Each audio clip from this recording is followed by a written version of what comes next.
Greetings, everyone. This is Rock and Roll Spot Comics with the weekly comic book roundup.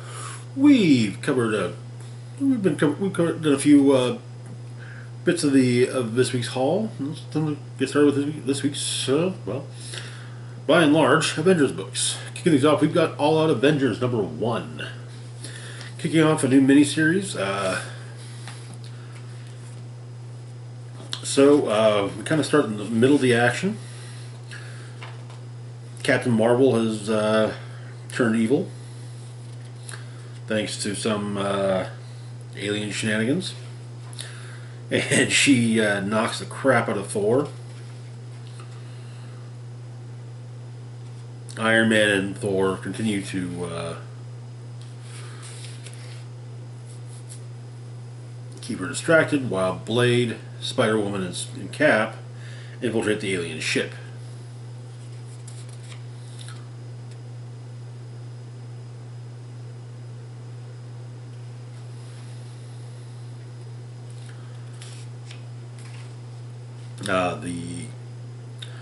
The leader of the alien invasion force is looking for a very specific item, the scalpel, called the scalpel.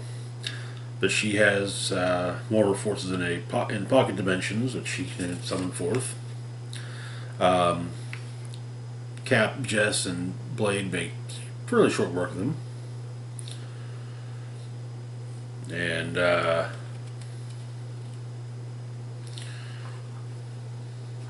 Black Panther and Spiderman show up with the scalpel.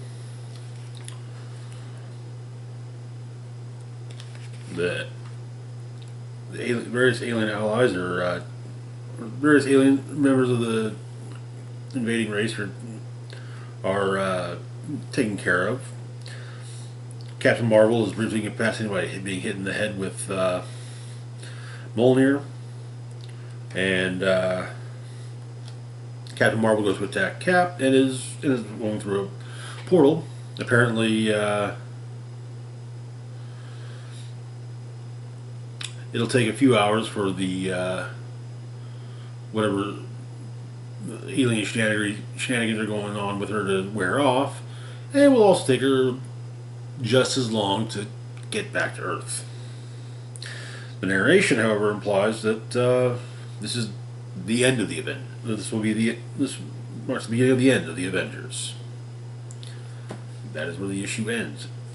It looks as though each issue is going to have a different lineup of Avengers, and it's all kind of boiling down, coming to a head, basically. The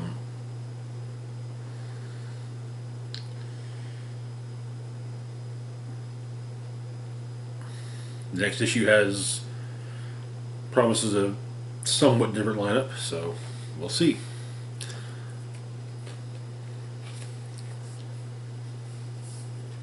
The story was interesting. I dug it, and we'll see where the miniseries goes. Moving on to our next book, we've got Black Panther #9, kicking off a new arc, the Range Wars. So the Colonialist, who's mentioned here, apparently was initially dealt with in the first issue of the series. His forces related to him were dealt with, I should say. So we begin. Black Panther and Captain America are talking about recent events, and because of everything that Black Panther's been dealing with in his solo book, he was unaware of Doctor Strange's death. So now he's finding out. But also, Cap is kind of saying, "Hey, we need an Avengers chair that's going to, actually be here, not just be like, not just say, oh, well, I got to go deal with stuff. I'll be back when I'm back." While they're discussing all this, however, Thor comes in, and he's having trouble describing what he's seeing outside. So Thor, Cap, Black Panther, and Captain Marvel go check it out. It appears to be the arrival of the Colonialist. who's asking to have to let his people let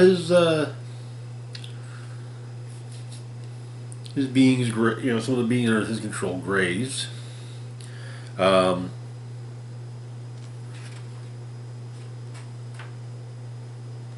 he's probably told to fuck off and doesn't listen.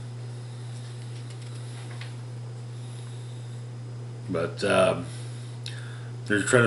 want to try and figure out how to replicate the spell that Doctor Strange cast. Explain because of the vibranium that Strange was using, it recorded the energy wavelengths. So hopefully it'll be replicated though.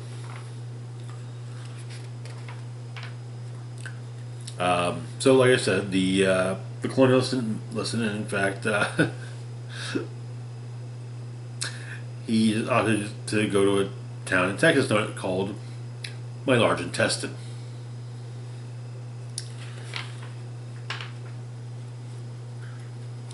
So the Avengers deal with the colonialists as best they can, but yeah, the colonialists already has additional reinforcements, including the Colonial Volunteer Auxiliary Reserve Expeditionary Fighting Force 4th Battalion.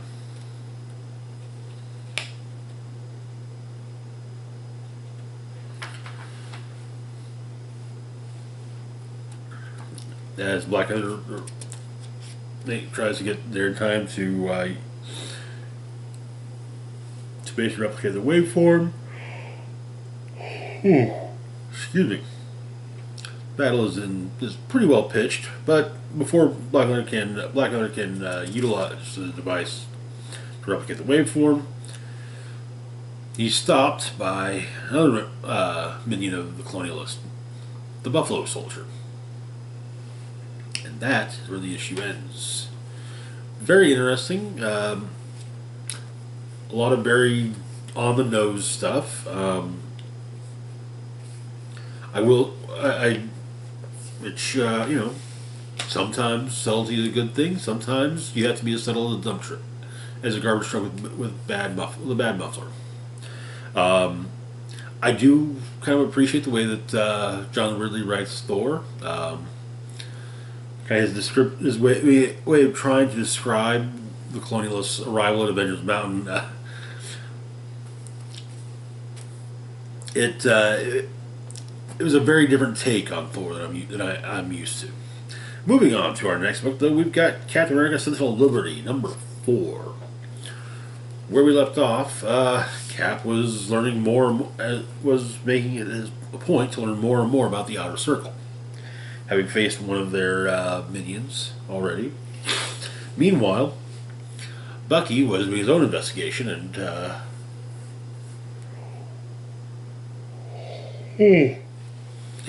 excuse me.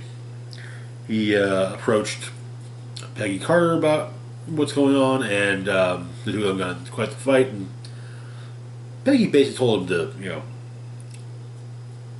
forget this particular op. So Cap's getting ready for his day, but it's clear we see that he's being watched by an invisible figure. He goes to talk to Bucky. Tell Bucky what he's learned. Bucky fills in adds in a few additional details that he himself knows. But they opt to work together on bringing down the Outer Circle. Among the other things Captain does during this day, he walks his neighbor Amari to class, and speaks about how while knowing how to fight is a good thing, that just violence isn't something to show off. Adding that for one good reason is because you're going to show what you can do, and bullies can plan accordingly. In his art class, Steve asks the other students what the shield means to them, and is eventually asked what it means to him. Then at a pub, he that offers the, as he puts, the best argument in town. He some solid points are made about the state of things, but the person making him at least is, says, hey, tells the basically says to Cap that just because the government made you doesn't mean they own you.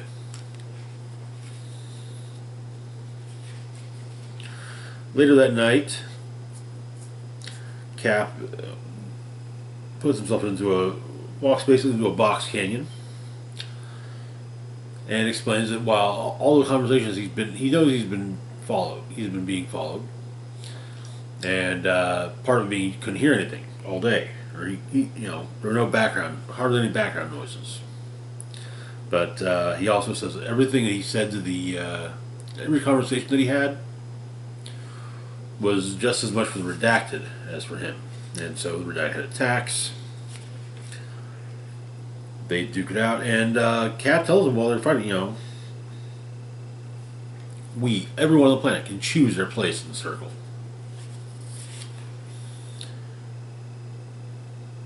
And then asks the redacted what place they choose.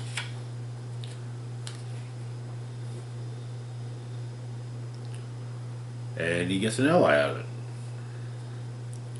But he adds he explains he gives the broad strokes of his plan. He's going to the outer circle, wherever they are. They're playing a game, meticulous, precise. He's going to go flip the table. And he asks the redacted wants help. Apparently the redacted does.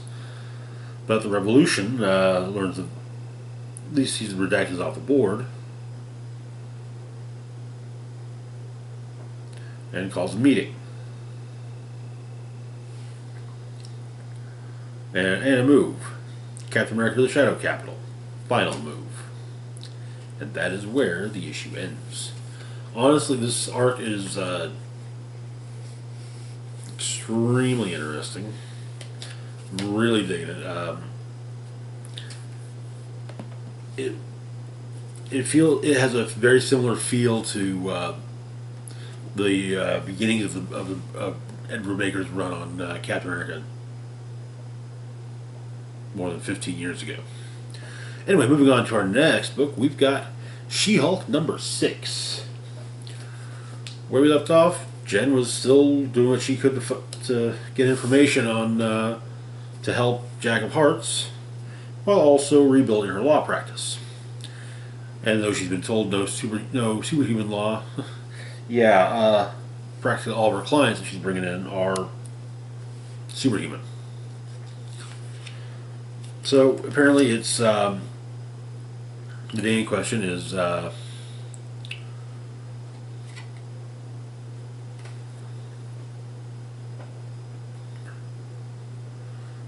where are they explain it?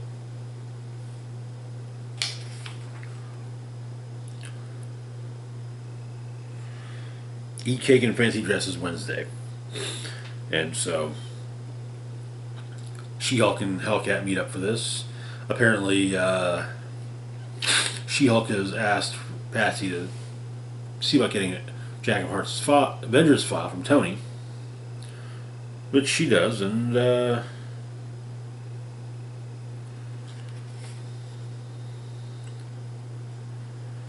they talk a bit, and adding that talking about nemesis and whatnot, and how, and largely because Patsy states that Jen actually went to work for her own nemesis, though Jen points out that Mallory Book isn't her nemesis. Then maybe Titania is like, no, maybe she doesn't have a nemesis. And so she asks Patsy, who's her nemesis? Patsy says, love. At the firm,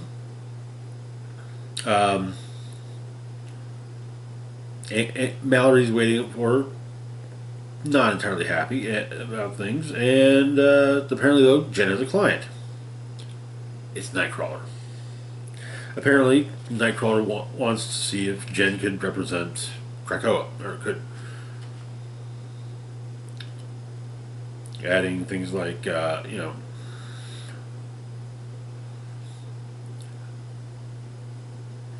explaining that they got immigration issues, residency issues, voting rights, complaints.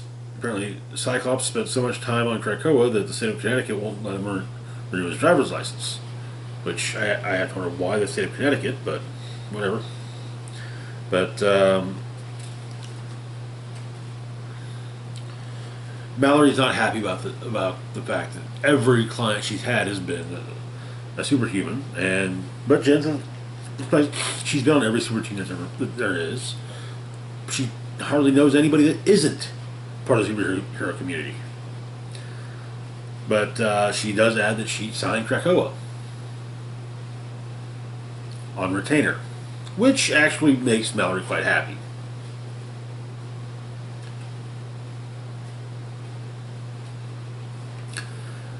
Jen and She-Hulk discuss the whole thing on the subway, or Jen and Andy, I mean, discussing it on the subway.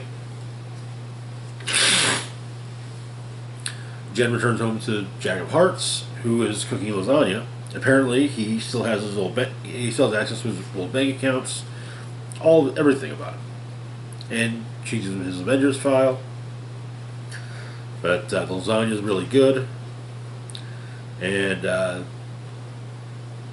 they check both She-Hulk's radiation levels as well as Jack of Hearts. Jack's are normal, and She-Hulk's are normal for her. And he touches her, and it doesn't do it. It doesn't. There's no ill effect like the last time that Jack touched her.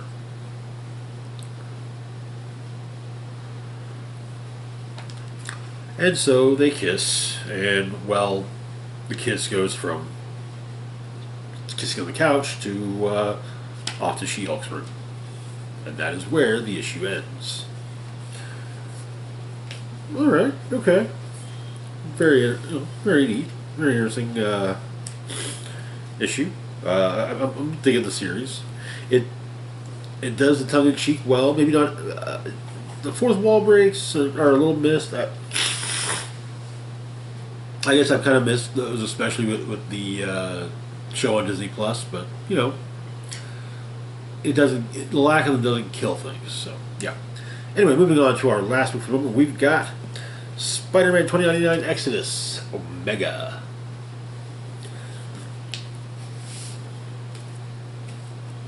Where we left off, Spider-Man and the X-Men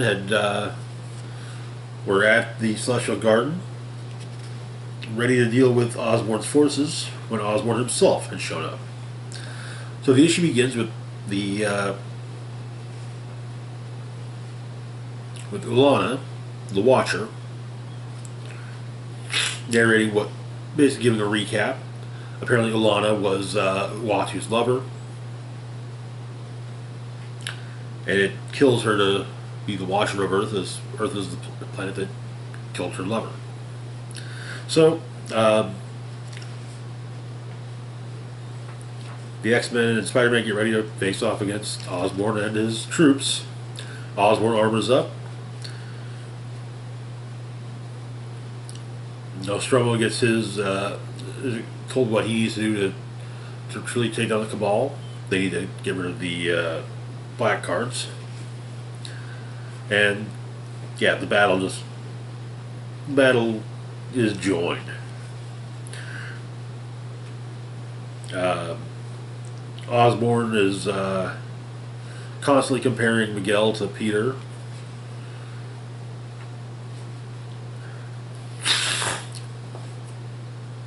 And during one of his rants, Valkyrie shows up and cuts off Green Goblin's arm. Well, his forearm at least. Which puts his black card in play. The X-Men are dealing with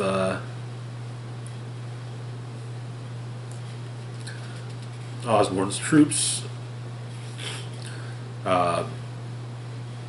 Nostromo grabs Green Goblin's arm, however. That's where the black card is.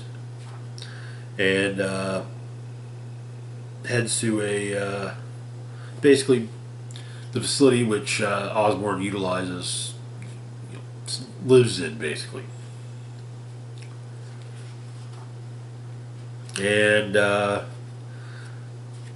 Nostromo gets accesses the system, and Ghost Rider then, though he can't get inside, and eliminating the black cards. And suddenly,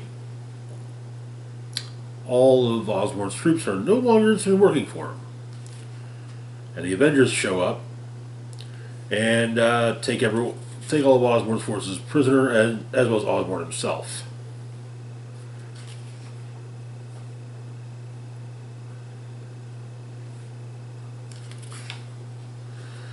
And the whole thing ends. Osborn's forces are tried on planet Wakanda. Osborn himself is imprisoned within Oasis X, a center of progress for a world upended. One of the last shots we see of the Celestial Garden seems to imply parallels to Krakoa. That is where the series comes to its close. I really dug this, mainly just because I'm a huge fan of the 2099 stuff, Marvel's 2099 stuff, especially the initial run from 30 years ago. And it was great seeing a lot of the. Pretty every other kind of revival of 2099 almost always has reimaginings of 2099 characters. This utilized the initial versions, and I actually really appreciate that as a fan of those initial characters. Anyway, that is going to do it for now. As always, feel free to like, share, and subscribe. Links to my Facebook, Twitter, Patreon, and PayPal can be found in the description box down below. This is Rock and Roll Spock signing off, saying live long and rock hard.